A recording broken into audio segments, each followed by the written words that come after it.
அப்பேற்பட்ட மனிதாபிமானம், தன்னை பகைத்தவன், தன்னை நாசப்படுத்தியவன், தன்னை நிர்மூலப்படுத்தியவன், அத்தனை மக்களுக்கு முன்னால் மண்ணை எடுத்து ரசூலுடைய பொன்முகத்தில் வீசி எறிந்து கேவலப்படுத்தியவன். அப்படிப்பட்ட ஒரு சூழலிலும் கூட பெருமானார் ஸல்லல்லாஹு அலைஹி வஸல்லம் தான் உறவை விட்டு கொடுக்க கூடாது விஷயத்துல எவ்வளவு பெருசா பெருமானார் ஸல்லல்லாஹு அலைஹி வஸல்லம் செயல்பட்டாங்கன்றதை பார்த்துட்டு, ரசூலுல்லாஹ் உங்களை மாதிரி யாராலும் இருக்க முடியாது அப்படின்னு சொல்லி இனிமேல் அந்த சூறாவை நான் பெரும்பாலும் ஓத மாட்டேன் அப்படி அதுக்கு ஓதக்கூடாதுன்ற அல்ல, அவர் அதிகமாக ஓதினார். பெருமானார் ஸல்லல்லாஹு அலைஹி வஸல்லம் அவங்களால தாங்க முடியல. அதாவது கொடுமை செய்தவனையும் உறவு அப்படின்ற அடிப்படையில் பெருமானார் ஸல்லல்லாஹு அலைஹி வஸல்லம் மன்னிச்சு விட்டுருவாங்க. ஹஜ்ரத் அபூ ஹுரைரா ரலியல்லாஹு அவர்கள் அறிவிக்கிறார்கள், ஒரு மனிதர் அண்ணல் நபி ஸல்லல்லாஹு அலைஹி வஸல்லம் அவர்களிடம் எனக்கு உபதேசம் செய்யுங்கள் என்று கேட்டுக்கொண்டார். அதற்கு அவர்கள் நீ கோபப்படாதே என்று கூறினார்கள். தொடர்ந்ததும் நீ கோபப்படாதே என்று பலமுறை திரும்ப திரும்ப கூறினார்கள். புகாரி. ஹஜ்ரத் அபூ யஅலா ஷத்தாத் இப்னு அவுஸ் ரலியல்லாஹு அறிவிக்கிறார்கள், அண்ணல் நபி ஸல்லல்லாஹு அலைஹி வஸல்லம் அவர்கள் கூறினார்கள், நிச்சயமாக அல்லாஹ் எல்லா பொருட்களுக்கும் உபகாரம் செய்வதை உங்கள் மீது விதித்துள்ளார். ஆகவே நீங்கள் மனிதர்களுக்கு தீங்கு இழைக்கக்கூடிய ஒன்றை கொன்றால் அழகான முறையில் கொள்ளுங்கள். நீங்கள் ஒரு பிராணியை அறுத்தால் அழகான முறையில் அருங்கள். அதாவது உங்களில் ஒருவர் தன் கத்தியை நன்கு கூர்மையாக தீட்டிக் கொள்ளட்டும், தான் அறுக்கும் பிராணியை விரைவாக அறுத்து அதற்கு நிம்மதியை தரட்டும்.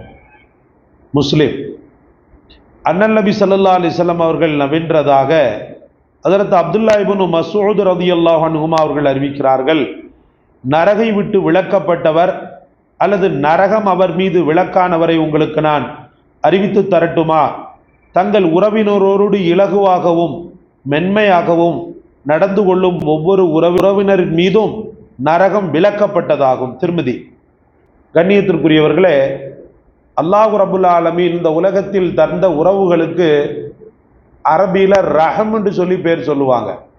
இந்த ரஹம் என்ற வார்த்தை ரஹ்மான் என்ற வார்த்தையில இருந்து ஒரு பாதி. ரஹ்மான் என்ற வார்த்தை அல்லாஹ்வுடைய வார்த்தை, ரஹீம் என்ற வார்த்தை அல்லாஹ்வுடைய பெயர். இந்த அல்லாஹ்வுடைய பெயர்ல இருந்து பாதியை கலட்டி ரஹம் என்ற வார்த்தையை அல்லாஹு தஆலா சொந்த பந்தங்களுக்கு வச்சிருக்கிறான். சொந்த பந்தங்களுக்கு தான் ரஹம்னு சொல்லுவாங்க. தாய் வழி சொந்தம், தந்தை வழி சொந்தம், பொண்டாட்டியினுடைய சொந்தம். இந்த உறவுகளுக்கு மத்தியில கசப்புணர்வு அப்படின்றது கண்டிப்பா வரத்தான் செய்யும். ஏன்னா நம்முடைய கருத்தின்படியே எல்லாரும் இருக்க மாட்டாங்க.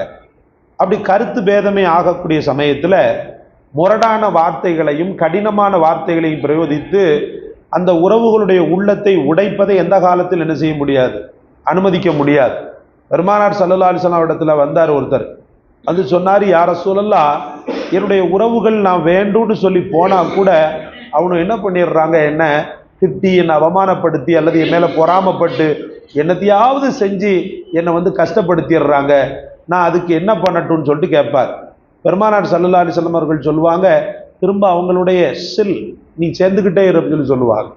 அப்ப அவர் சொல்வாரு, யா ரசூலல்லாஹ், அவங்க என்னை அவமானப்படுத்திக்கிட்டே இருக்கிறாங்களே, நான் உறவு முறிக்கிறது தானே முறை அப்படின்ற மாதிரி சொல்லுவாங்க பெருமானார் ஸல்லல்லாஹு அலைஹி வஸல்லம், சில் மன் கதாக்க, உன்னை துண்டிச்சதுனோடு நீ திரும்ப திரும்ப சேரு.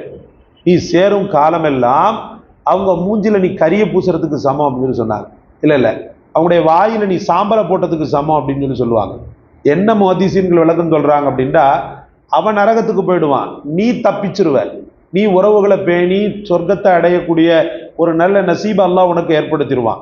அவங்க எந்த காலத்திலும் உன்னை வெறுத்தே இருந்ததுனால அவங்களுடைய வாயில சாம்பல் போகும்னா நரகம் போகும்னு அர்த்தம். நீ சேர்ந்துக்கிட்டே இருந்தான்னு சொன்னாங்க ரசூலுல்லாஹி ஸல்லல்லாஹு அலைஹி வஸல்லம். இன்னொரு ஆச்சரியமான விஷயத்தை சொன்னா ரொம்பவே நீங்க மெய்சிலிர்த்து போவீங்க. அபூபக்கர் ரலியல்லாஹு ரொம்ப நெருக்கம் ரசூலுல்லாஹ்வுக்கு, தான் உயிர்ல பாதின்றுவார் ரசூலுல்லாஹ்வை. அப்படிப்பட்ட அபூபக்கர் ரலியல்லாஹு தப்பத் யதா அபீ லஹபின் வ தப்புண்டு ஒரு சூரா இறங்கி இருக்குது பாருங்க. சாபத்திற்குரிய வார்த்தைகள், சாபத்திற்குரிய, அதாவது அபூ லஹபை சபித்து அல்லாஹ்வினால் இறக்கப்பட்ட வார்த்தைகள். சூரா லஹப். லஹப்னா தீப்பந்தம்னு அர்த்தம், தீ குண்டம், நெருப்பு குண்டம் அப்படின்னு அர்த்தம்.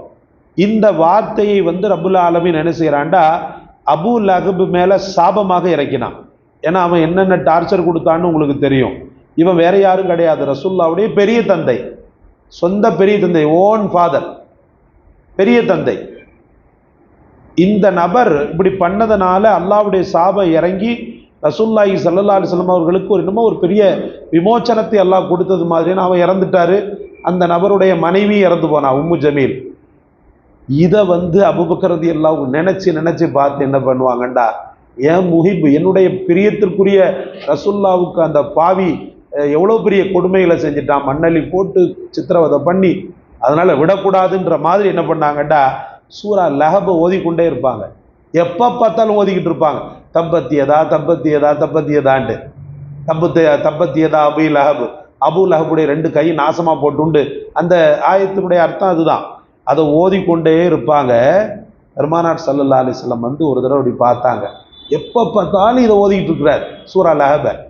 அபூபக்கரை கூப்பிட்டாங்க, யா அபூபக்கர், என் தந்தையை சபிக்கின்ற எந்த வார்த்தைகளை தவிர வேறு உனக்கு எந்த சூறாவும் கிடைக்கவில்லையாண்டாங்க.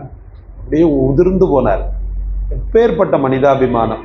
தன்னை பகைத்தவன், தன்னை நாசப்படுத்தியவன், தன்னை நிர்மூலப்படுத்தியவன், அத்தனை மக்களுக்கு முன்னால் மண்ணை எடுத்து ரசூலுடைய பொன்முகத்தில் வீசி எறிந்து கேவலப்படுத்தியவன்.